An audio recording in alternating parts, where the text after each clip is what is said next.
આરોગ્ય મંત્રી પ્રફુલ પાનસેરિયાની સુરત નવી સિવિલ હોસ્પિટલની મુલાકાત બાદ આખરે તંત્ર હરકતમાં આવ્યું છે અને વર્ષો જૂની સમસ્યાઓનો અંત આવ્યો છે. હોસ્પિટલના પોસ્ટમોર્ટમ રૂમ નજીક મૃતદેહોની યોગ્ય સાચવણી માટે ગુજરાત સરકાર દ્વારા ખાસ ફાળવવામાં આવેલા 2 અદ્યતન ટેમ્પરેચર કંટ્રોલ બોડી સ્ટોરેજ મશીનો ટૂંકા ગાળામાં કાર્યરત કરી દેવામાં આવ્યા છે. નવી સિવિલ હોસ્પિટલના ઇતિહાસમાં એક મોટી સુવિધા ગણાશે, કારણ કે આ નવી સિસ્ટમ અને આધુનિક ટેકનોલોજીની મદદથી હવે બિનવારસી કે અન્ય મૃતદેહોને 5 થી 6 મહિના સુધી સંપૂર્ણપણે સુરક્ષિત રાખી શકાશે.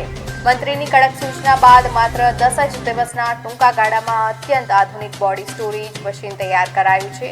નવી સુવિધાથી પોસ્ટમોર્ટમ રૂમની આસપાસ સ્વચ્છતા અને સુરક્ષામાં મોટો વધારો થશે, તેમજ અગાઉ મૃતદેહો કોહવાઈ જવાની જે ફરિયાદો ઉઠતી હતી તેના પર કાયમી બ્રેક વાગશે.